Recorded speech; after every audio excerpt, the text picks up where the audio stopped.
my name is Irene, and in this video we are going to talk about Revit families, one of the most powerful and also complex to understand features that really makes Revit what it is. I'm going to introduce you to what families are, where we can find them, and then we are going to do a little bit of an example of like sourcing and placing families. So let's get to it.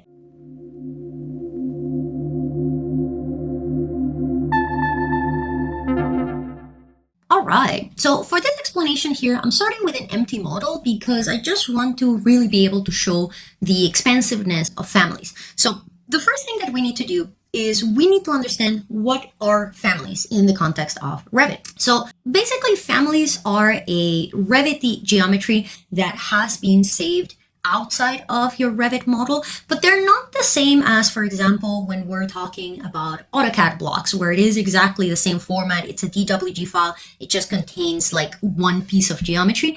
Instead, families have their own file format.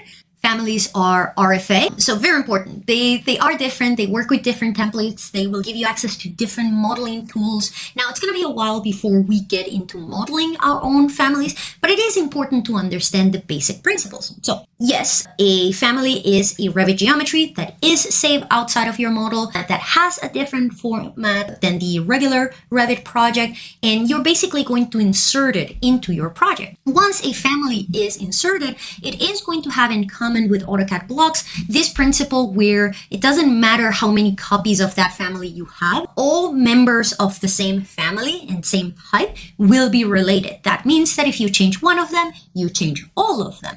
This makes families the ideal candidate for any repeating geometry in your model. So whether it is furniture, you have a chair and you have 6 of them around your table, or whether it is architectural elements, like for example, you have a door type and you have exactly that same door all across your project repeating, any object that repeats is a good candidate for families, because that way you don't have to model it each and every time, and you don't have to make changes each and every time. Families are also going to be the way to go with anything that you would be basically sourcing/purchasing. So this is usually the way that I explain it to people. In your project, if you would have to go purchase this thing, it is very likely that you can find a family or an equivalent to it that you can just bring in and use. Now, I will give a caveat with this specifically for interior designers, and that is that unfortunately, we are kind of eating crumbs when it comes to the library options. We're going to see this in a second, but when it comes to sourcing families,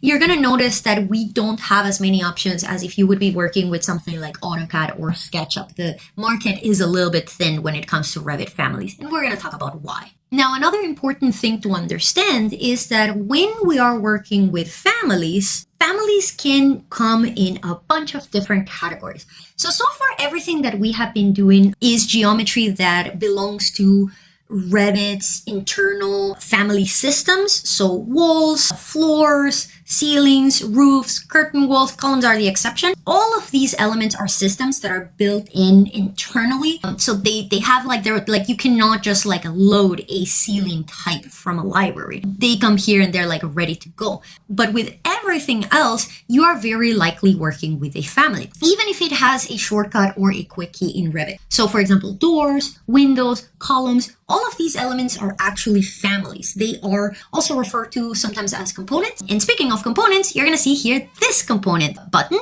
The quick key is CM. Now, if you expand it, you're going to see that there's 2 options. There is place a component and model in place. We're going to ignore model in place and we're going to go straight to place a component because this is what's going to give me access to basically the library of families that come built in within this project. And then we're going to see different ways of sourcing more families. So you can see here on my list that I have by default a desk that is 60 by 30. So if I expand this, what you're going to notice is that families are all going to be grouped together. So there is no defined distinction between, let's say, for example, here you have furniture, and then here you have a parking space, which would be, I don't know, like a paint detail on the floor, or trees. They're all gathered under components, which can make it a little bit hard to find the thing that you want, especially when you have a big project. So if you want to quickly find what you need, you can come here to the search and just type the name if you know it. So for example, let's say that I just want to focus on this desk here. I could type desk. And see, that's going to narrow down my search to just the desk elements. And then what you're going to see is that I have the desk family. So this is my family. Remember my hierarchies going back to that video 1,000 years ago. So I have my family, and then within that family, I have different types. I have a 60 by 30. So I'm going to click here to select that option, and I'm just going to click on my screen to place it, right? And then I can come back here and say, okay, now let's try the 60 by 30 student. You can also see a little bit of a preview. These two look exactly the same to me, but they might be different. We're going to find out. And then we have a 72 by 36. And we're going to put it here. Okay. So immediately I want you to notice something, which is that families, oops, I'm looking at them the wrong way. There you go. Families are usually going, yeah, these two are kind of exactly the same, to be honest. And then this one is a little bit bigger. So yes, families are usually going to be the same object. And then types are just going to be iterations in dimensions, maybe on materials. It's going to be small changes. So you cannot have a family where one of the families is, I don't know, a chair, and then the next family is a sofa. That's way too much variation. But you could have a family that is a sofa, and then within that family having one type that is a 2-seater, and then having another type that is a 3-seater, right? Or like that is longer, or that it's deeper, right? Or that it's, you know, one of them is leather and the other one is fabric. You can have those kind of variations, okay? Now, I'm going to show you how we can make changes. Let's say I'm going to make copies of all of these guys. So I'm going to go CO for copy. So again, if you remember, these two are the same type. See, if I select them, it's telling me that it's the 60 by 30. This is the 60 by 30 student. This is the 72 by 76. If you select a bunch of different families, you are going to instead get like you've selected multiple things. So it is the desk family, but we have multiple types, and that's going to restrict some of the things that you can do. Okay. So very important to understand. Families are a very big catalog of things. So categories are still going to be important. Like if you remember going back to our hierarchy, categories are going to be really, really significant, especially when it comes to filtering things out or quickly selecting things, and also when it's going to come to visual settings. So if you want to know what is the category of a family, all you have to do is select it, and you're going to see that down here. So see how it's telling me that this desk is furniture. So all of these guys here belong to the furniture category. Okay. Now, another important thing to understand about families is that same as when we were working with our walls and our floors and all of these other systems,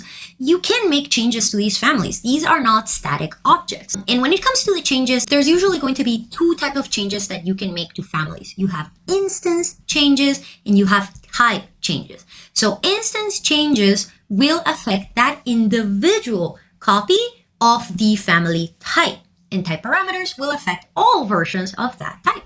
So for example, we already said that these two guys are the same type, same family, same type, but look what's going to happen. Let's say that I'm going to select this guy, and you can see that here, so these properties that you see here are my instance properties. And one interesting thing to notice is that different families are going to have different properties. It varies a lot, especially when we start sourcing families. But here, I don't have a lot of options for my instance changes. Let's say, for example, that I'm going to change the level. So right now, both of them are in level 1. But what I can do is I can come here and say that I want this guy to be on level 2, which would be my under slab. So if I put it on level 2, see, now this guy has jumped to my level 2. See, it's on that level. So again, instance parameters will affect just that one instance of the family type. So again, when we're talking about instance, is the individual item that you have selected. On the other hand, type parameters will affect all copies of that family. So if I select this guy here and I go to edit type instead, you're going to see, I don't want to see this preview anymore. You're going to see that we have more options here. Now, again, both instance and type parameters can vary greatly depending on both what kind of family, what type you're working with, how it was modeled, who modeled it. This varies a lot. So keep in mind that like just because you see these properties here, that does not mean that those are the properties that you're going to see each and every time. But let's play a little bit with them. Let's say that I want to change the width. I want to make it super, super obvious so we can really see it. So let's say we're going to go from 5 feet for the width to 7 feet. When I apply that, bam, both of them change. See? So again, I'm going to bring it back to 5, apply, there you go. So very, very important to understand. Instance parameters, the ones that you see here in the properties when you select the family, can only be changed for the instance that you have selected, so the individual version of that item. Type parameters are accessed by selecting the family, going to edit type, and these changes will affect all versions, all iterations, all instances of that family type. Okay, and then again, you can see that we have different versions of types. So I could come then and say on this desk here, which is the 72 by 36, I could come here and say that, for example, with this one, I want to change the leg height to maybe 2 inches, for example, apply, bam. See how this little guy dropped?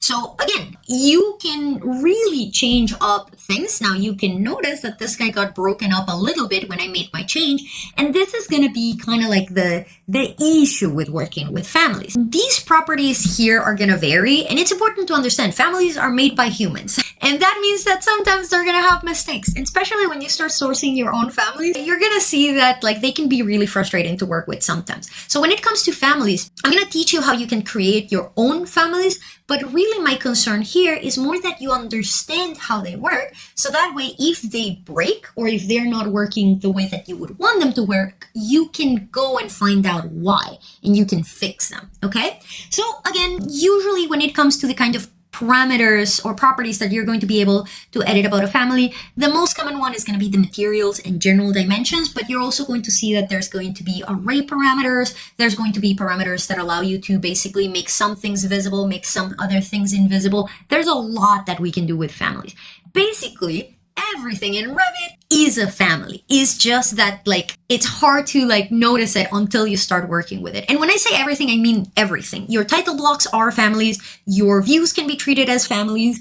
Everything is a family in Revit. Now, if you would want to actually edit, like I want to make changes, like I want to get rid of these handles, you're going to see that there is no way to do it within the Revit project. Because same as when you're working with blocks in AutoCAD, that would be an internal change. You have to edit the family. You have to go inside the family to edit it. So to do that, you can either double click on the family or you can click here where it says edit family, and then that's going to open the actual RFA file. You can actually see here on my top how it says desk.rfa. This is the family. And here you can see how families are built. Like it's quite interesting to see how some of them work. And if I, for example, would want to get rid of my handle, I can come here, I can select them, make sure that if you're doing any changes, especially to the families that come by default with Revit, for the love of Christ, save as. Do not save because you can accidentally break a family. And that happened to me the very first time that I started with Revit. I messed up with their kitchen cabinets and then I was screwed until I kind of like I figured out what I had done wrong and I basically had to like download and overwrite my libraries. So anytime that you mess up, especially with the families that come by default with Revit, make sure that you save that. Now, I don't want to save this because, again, I don't want to get too deep into editing families like internally. I just want to work with families within my Revit project. So now that we have a basic understanding of the properties of our families, let's talk a little bit about our options. So again, if I go CM, that is going to bring back my insert component, basically. And if we come back here to this list, you're going to see that this list is a weird list. So in my options, I can insert a desk, I can insert parking spaces, I can insert trees, I can insert a support, metal circular, whatever that is, a termination wood rectangular, and then a trim window exterior flat and a trim window interior flat. So these are weird options, and that may lead you to ask yourself, like, wait, is that it? Is this all that Revit is going to give me? And if I don't like it, like tough tomatoes? Absolutely not. This is where the fun begins. Because if you are not satisfied with the options that Revit has given you, you are going to be able to source your own options. So this is what we did back in our curtain wall video when we talked about bringing the doors, right? Remember, we had our curtain wall and we wanted to replace one of the panels with the doors, but there is no door panel loaded by default.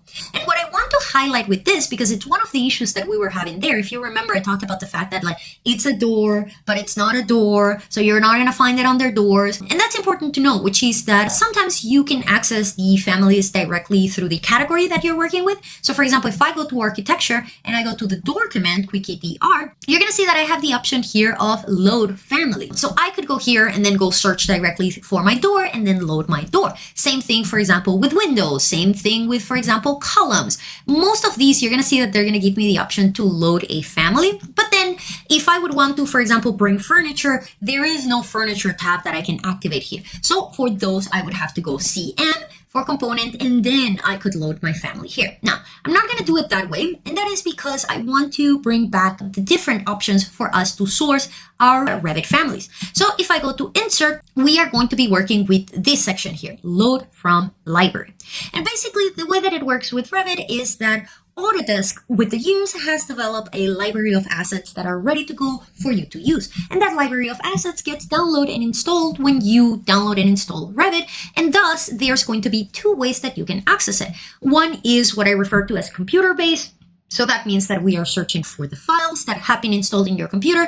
And the other one is the cloud-based, or basically Autodesk keeps at all times a version of that library that is in their cloud, and you can just access that one directly. Now, personally, I prefer the cloud-based option. Number one, because when you get a new version, it's automatically going to come in. Number two, over the years, I don't know why, but I always get people having issues downloading and installing the Revit library. I understand that it's pretty big, it's pretty hefty, so a lot of things can go wrong. So for whatever reason you had issues and not all of your families got loaded, or like something is going on, the cloud version is never going to have that issue. But I want to show you here how it works. So if I want to access the computer-based library, I'm going to go here to load family. And what I want to make very clear is that, like, I have it set up where, like, it's not going to the right address. It's going to my UK folder. I don't want my UK folder.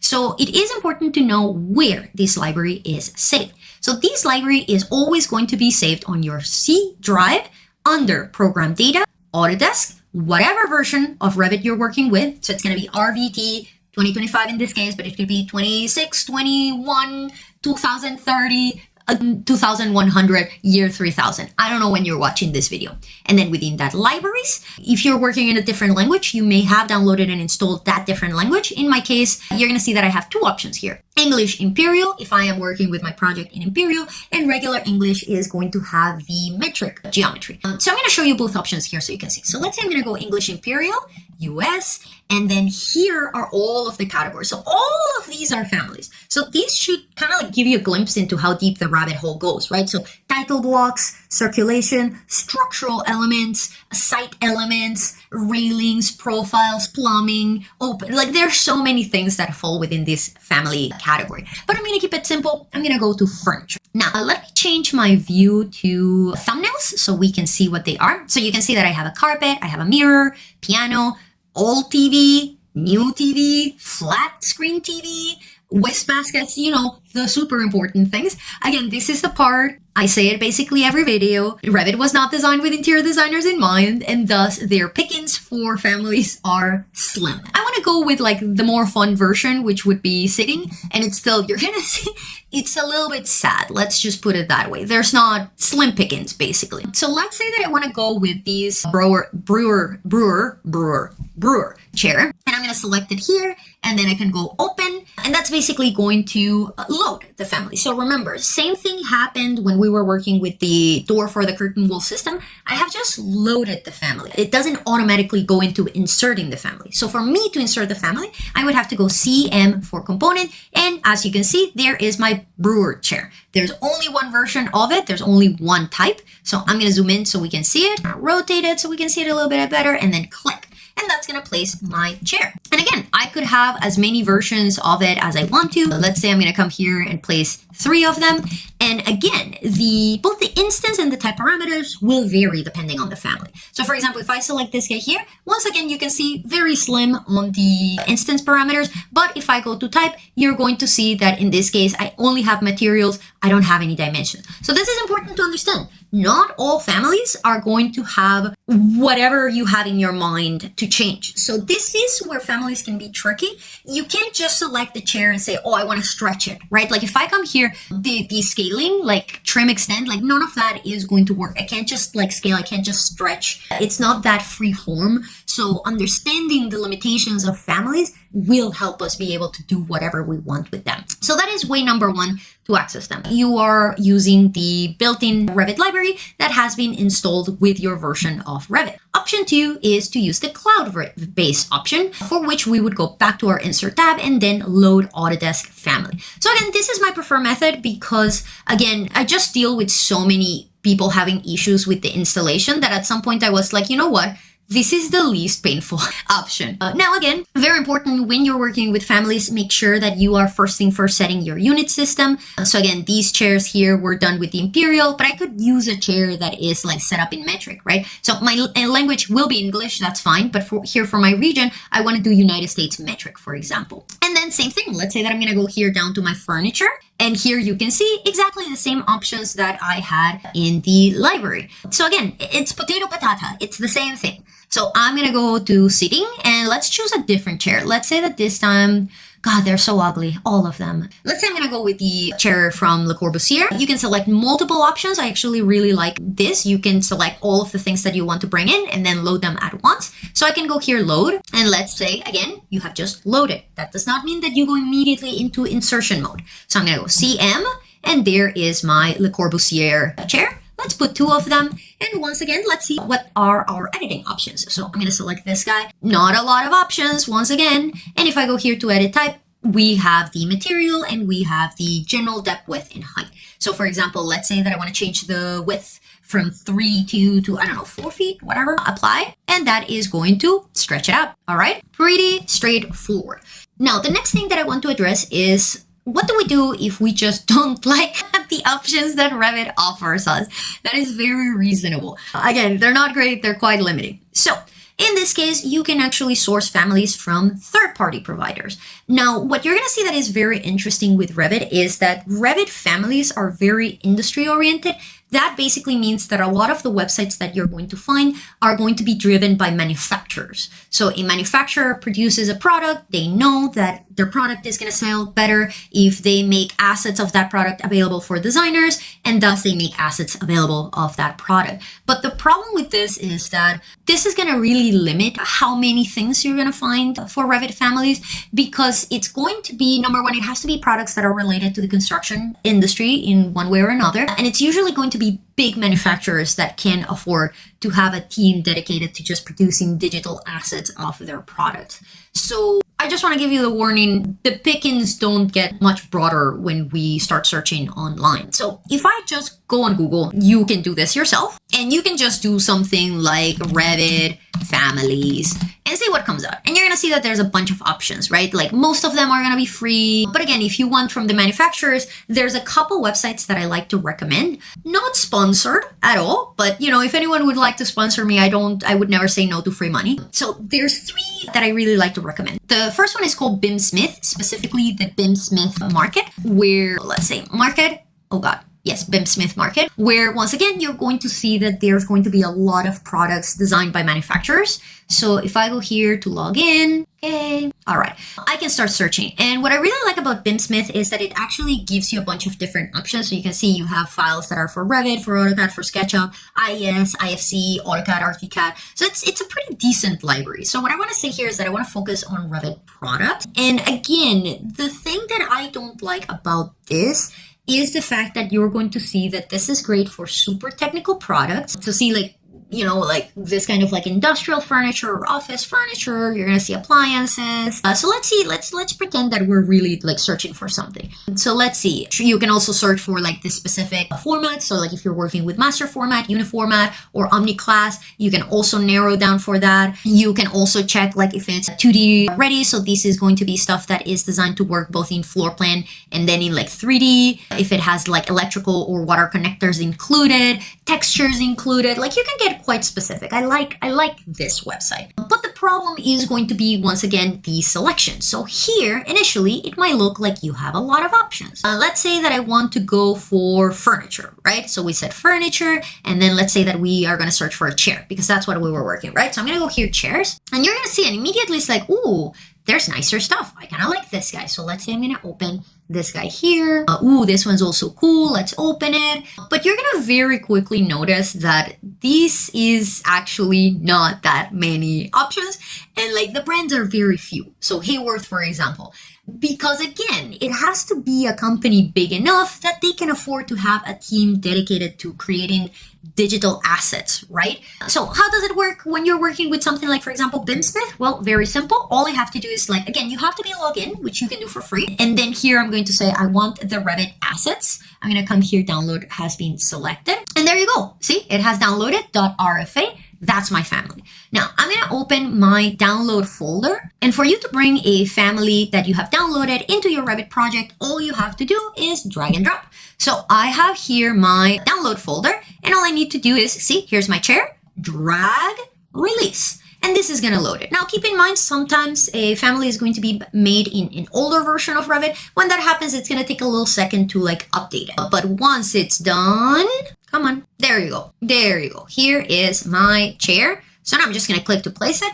Bam. And there we have it. Wow. This has so much more detail than the Revit chairs. Fantastic. Spacebar does not rotate the object. To rotate, use rotate tool on modify tab. To turn off this node, uncheck rotation node in the type parameter. So see, this is what I was talking about with the fact that not all families are created equal. So for example, with these chairs that come with my Revit, check it out. If I want to rotate this chair, all I have to do is select it and then go space, space, space, space, space, and it's going to rotate it for me. This guy, if I select it and I press space, oh my God, it's going to, oh Jesus Christ, oh God. It is kind of rotating, but not really. And that's why it's giving me this warning here. So very important to understand because different people make different families to work in different ways. So now if I select this guy, you're going to see that, we have an interesting, like different property here. I have an option to like flip. So if I click here, flip, what's going to happen? Oh, it's going to make my chair go upside down. Interesting. I don't want to do that, but it's good to know. So again, different families are going to come with different properties. And later we're going to learn how we get to choose these properties when we make our own families. Now, if I go here to edit type, you're going to see that, wow, now we're cooking with gas. We have far many more options, right? So you have more finishes, but you may notice that in this case, the dimensions are grayed out. This is another limitation of working with these manufacturer families. Obviously, the manufacturer doesn't want you messing up with the chair that they so beautifully and lovingly built for you. So you're going to notice that a lot of times with these stuff that you download from the internet, it's actually going to be very limited in terms of what changes you can make. And this is on purpose. They don't want you messing up with their product. But just to show you here that I mentioned that in some parameters allow you to turn things on and off. If you don't want to see this text node, you can already see that it was telling me like, oh, you can actually turn it off. So if I go all the way down here, see, rotation node, if I turn it off, apply, and bam, now it's gone. Okay. So that is BIMsmith Market. Now let me bring up the limitation. So this is really cool and awesome and great if I just want to do furniture, if I want to do lighting, if I want to do like appliances, if I want to do plumbing accessories like a faucet or something like that. But let's say that I want to do decorative objects. Let's say that I want to put a vase next to my chair. So let's say I'm going to come here and I'm going to search all categories and I'm going to search for vase. And I'm going to press enter. And you're going to see that there is one flower vase. And this is where things get spicy because again, this is driven by manufacturers. There is no vase fabricator that is interested in making their assets available because again, this is expensive.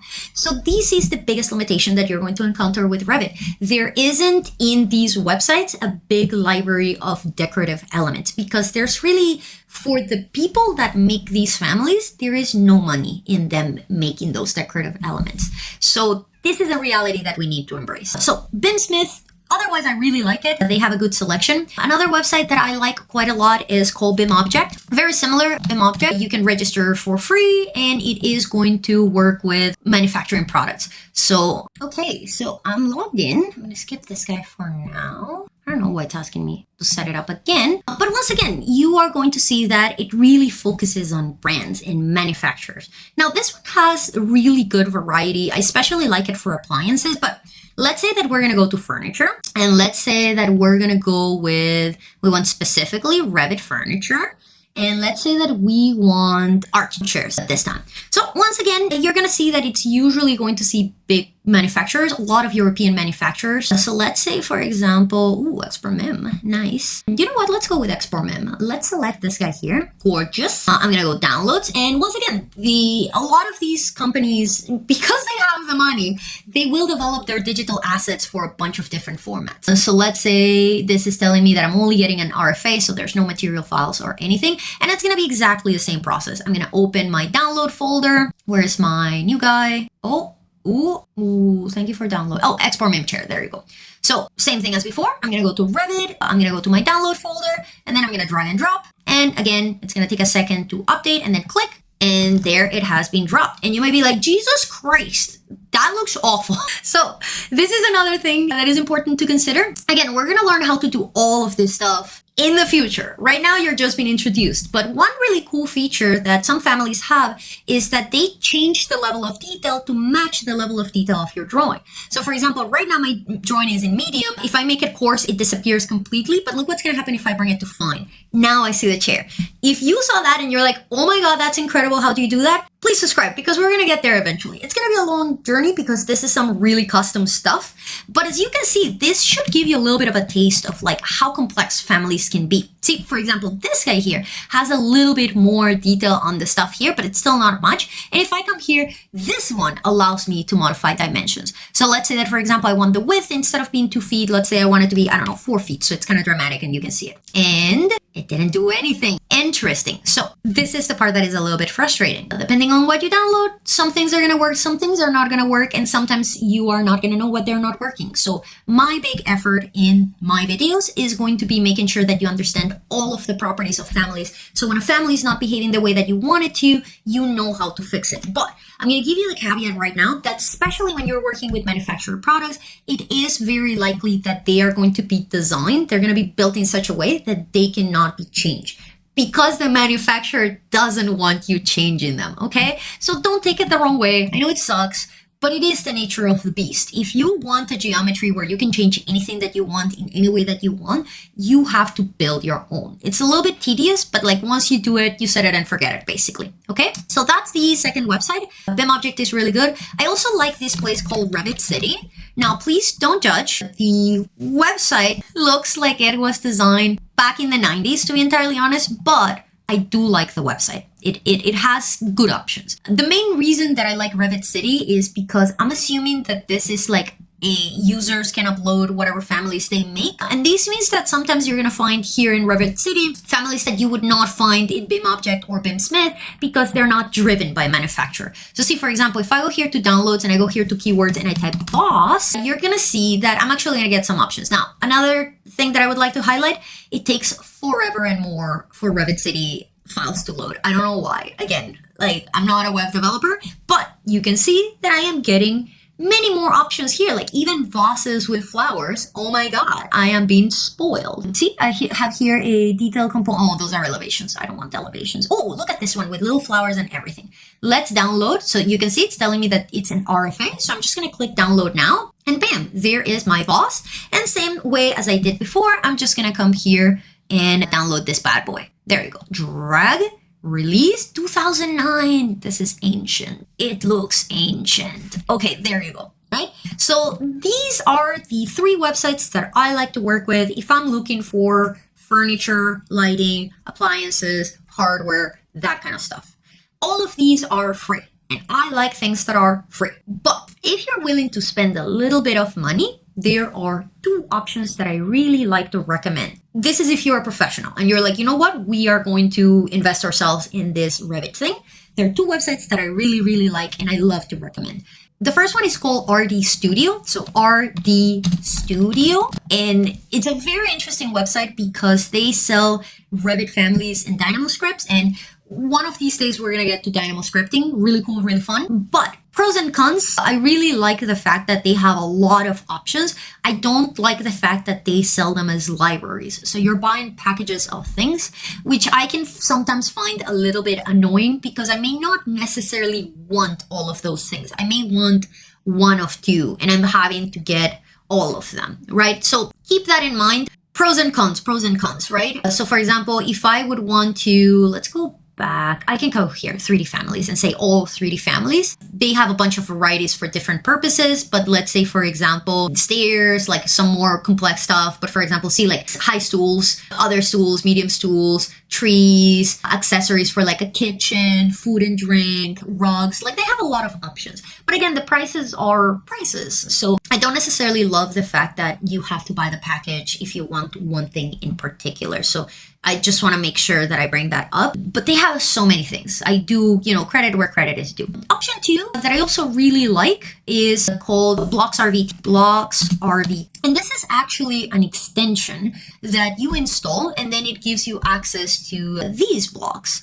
So see, it's a plugin that you download and install, and then you register. And what I like about this one is that you pay a monthly fee, and then you just get access to all of the assets in their library. So see, you have all of these. You have things that you can download for free, and then things that are premium. So that would be like you have to pay for an account. And these guys have a lot of options. So for example, just to show you here, let's say that I'm going to say vase. Look how many options they give you. Now, again, you may notice that most of them are premium, which again, it sucks, but it is what it is, right? So let's say that, for example, I like this guy here. So if I just want to work directly on the website, I can come here and download. It's going to ask me to log in, and then it's going to let me download it. So if I go here, download, it's just going to download the family, and then I can use it. But if I want to, and I have the extension installed, so let me show you here with this little vase, I can just drag and drop the same way that I did with my other families, right? But if you have the extension, you can just go to your add-ins, and I have the extension for Blocks RVT. I'm going to sign in. I can't remember my password. Okay, there we go. Let me expand this guy a bit more. There we go. And yes, mark as red. So you can see you have furniture, you have decor, you have appliances, electronics, plants, so many options. I really love them. So let's say that we're going to go for decor. And then let's say that we want storage in boxes, right? So look at that, like a Mario box. And then all I have to do is click, and it's going to load the block. And then it's going to allow me to insert it immediately. So again, if you are just getting started, or you're not sure if you want to do this Revit thing, you may not want to spend any money on stuff, which I understand and I respect. You have these other options that you can explore.